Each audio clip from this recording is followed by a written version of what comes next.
Elle était de la toute première scène de Plus elle la vit en 2007 et sera de la dernière à la rentrée prochaine. En attendant, elle est impressionnante dans la pièce La dernière lettre, qui se joue dès le 7 juillet à Avignon. À la voir tous les soirs incarner Blanche Marcy au Mistral depuis 18 ans, on en oublierait presque que Cécilia Hornu a débuté sa carrière au théâtre où elle a interprété aussi bien les classiques de Molière, Corneille et Marivaux que des comédies contemporaines légères. Alors qu'une longue et jolie page se tourne avec le feuilleton de France 3 qui promet de finir en beauté le 19 novembre, la comédienne très affectée par cet événement, va de l'avant en remontant sur. Les fans du feuilleton pourront aller applaudir celle qui est aussi mère de famille du 7 au 17 juillet, au théâtre Girasol d'Avignon. Cécilia Hornu loin de Plus belle la vie, de quoi parle la dernière lettre astérisque que vous jouez prochainement.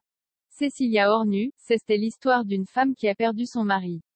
Il a été assassiné et elle reçoit la visite d'une autre femme que j'interprète, qui s'occupe d'une association pour la justice restaurative, c'est-à-dire qu'elle œuvre pour créer un lien entre le condamné et la victime ou la famille. C'est un concept qui existe depuis longtemps aux États-Unis, en Australie, en Nouvelle-Zélande mais aussi depuis quelque temps en France. On est loin de l'ambiance de Plus belle la vie. Aviez-vous déjà entendu parler de justice restaurative? Pas du tout, mais la pièce est bien écrite, émouvante, avec plein d'interrogations. Quel est le lien de cette femme avec l'affaire criminelle?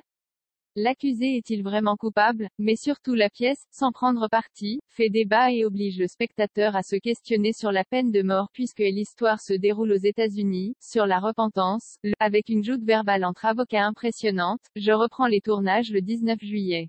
Annonce Cécilia Hornu, vous êtes sur scène jusqu'au 17 juillet, pour ensuite tourner dans Plus belle. La pièce se poursuit jusqu'au 30 juillet avec une autre comédienne, Marie Bunel.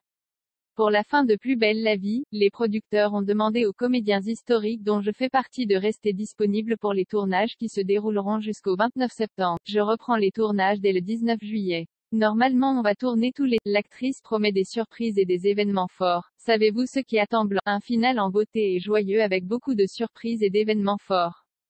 J'espère que ma fille, jouée par Dunia Cossens, sera là pour sa maman. Ce serait la moindre des choses. En tout cas, tout a été chamboulé avec la. Est-ce facile de tourner la page? Ah non, c'est très dur pour tout le monde, auteurs, acteurs, producteurs, La tristesse est à la hauteur de l'amour, de l'engagement qu'on a eu pour cette série, de l'amitié qui s'est tissée. On espérait tous arriver jusqu'aux 20 ans de la série. C'est comme ça, on va se donner à fond juste. Quels sont vos projets? La dernière lettre va se poursuivre en tournée.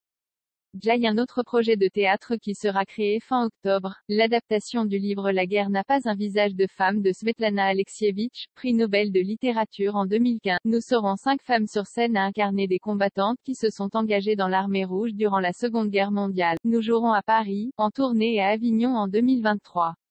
Ce sera ainsi moins douloureux d'arrêter Plus belle la vie même si on ne va pas se mentir, c'est très dur.